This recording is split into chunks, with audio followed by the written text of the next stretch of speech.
FIFA world cup, ये sentence सुनते ही हमें से मैक्सिमम लोगों के दिमाग में ये आता है एक ऐसी इंडस्ट्री जिसने बिलियन डॉलर्स का रेवेन्यू जनरेट कर दिया है, एक ऐसा बिजनेस मॉडल जिसका सिक्का आज पूरे वर्ल्ड में चलता है।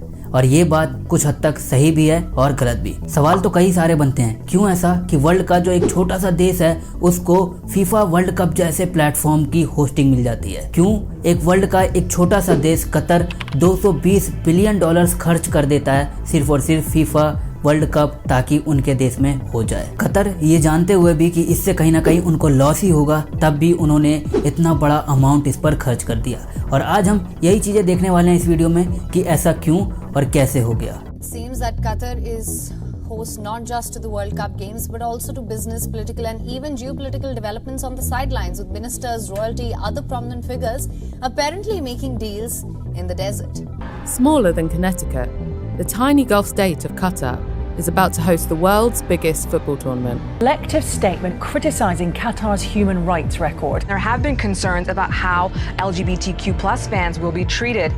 The winner to organize the 2022 FIFA World Cup is Qatar.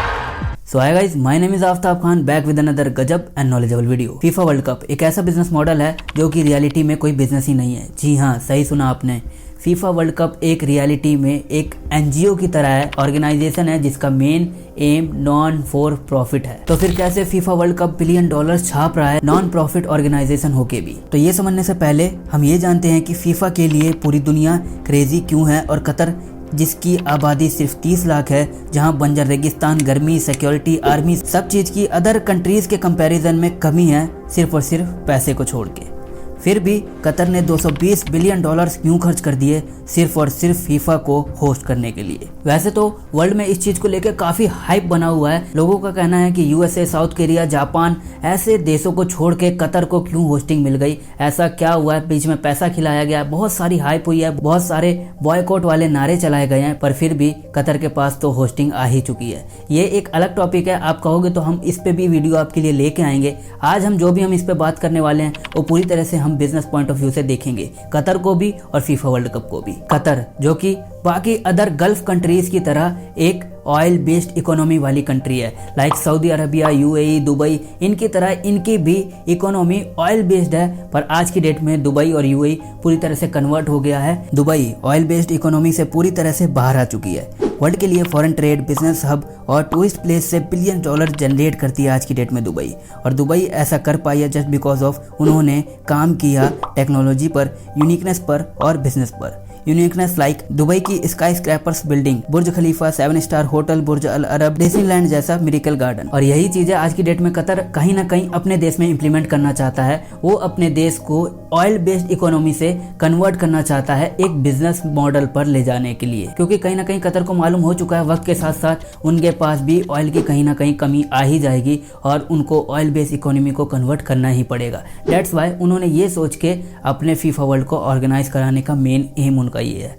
अब ये एम क्यों उन्होंने सोचा है, अब उसको जरा समझना। आज की डेट में कहीं ना कहीं कतर को कोई भी पूरी तरह से नहीं जानता है। मार्केटिंग में कितना पैसा लगेगा, कितना भी लगा देंगे तब भी क्या ही पता चल पाएगा लोगों को कि हाँ कतर कोई ऐसा देश है। वर्ल्ड कप होते ही पूरी दुनिया में उसके चर्चे हो चुके हैं। हाँ, हम कह सकते हैं कि उन्होंने जितना खर्चा किया है वो थोड़ा उम्मीद से ज्यादा ही पैसा हो चुका है, पर ये कहीं ना कहीं उनके लिए लॉन्ग टाइम बेनिफिशियल ही रहेगा। बट उसके लिए सबसे पहले कतर को वर्ल्ड में अपनी इमेज क्रिएट करने के लिए कुछ ना कुछ तो करना ही होगा। जस्ट बिकॉज ऑफ इन्होंने चूज किया फीफा को, ताकि इनकी ऑयल बेस्ड इकोनॉमी की जर्नी कन्वर्ट होनी शुरू हो जाए बिजनेस टूरिस्ट इकोनॉमी में। अब सवाल आता है कि फीफा जो कि नॉन प्रॉफिट ऑर्गेनाइजेशन होके भी वो बिलियन डॉलर्स कैसे जनरेट कर रहा है, इतना रेवेन्यू उनके पास कहाँ से आ रहा है? फीफा हर 4 साल में वर्ल्ड कप ऑर्गेनाइज करती है।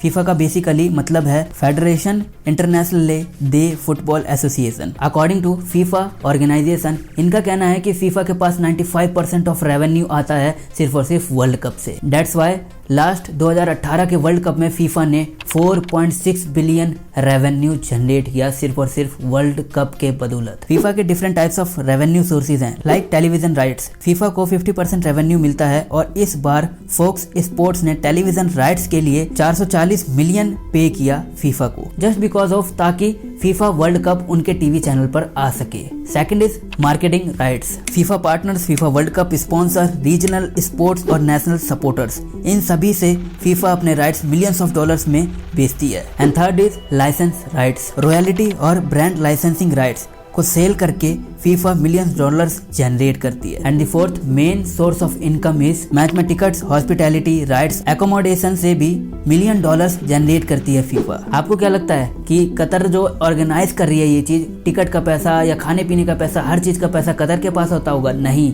इसका पैसा जाता है पूरा का पूरा फीफा के पास। अब सोचो, कतर ने 220 बिलियन डॉलर्स लगा दिए सिर्फ और सिर्फ इसलिए ताकि उनकी कंट्री में होस्ट हो सके फीफा वर्ल्ड कप। इसके ऊपर भी अगर आप चाहते हो डीपली थोड़ा आ जाए एनालिसिस, तो आप हमें कमेंट करके बता सकते हो। हम आपके लिए एक और वीडियो लेके आएंगे जिसमें हर चीज़ हम आपको ब्रीफली बताएंगे कि क्या उन्होंने बेईमानी से होस्ट की या कैसे उनके पास इनकी होस्टिंग आ पाई है। उम्मीद करता हूँ वीडियो आपके लिए नॉलेजेबल रही होगी, काफ़ी कुछ आप समझ पाए होंगे। अगर आपके लिए वीडियो नॉलेजेबल रही हो तो लाइक करके हमें मोटिवेट करें, सब्सक्राइब करें चैनल को ताकि और भी ऐसी वीडियो आप मिस ना कर पाएं। तब तक के लिए बाय बाय, सी या।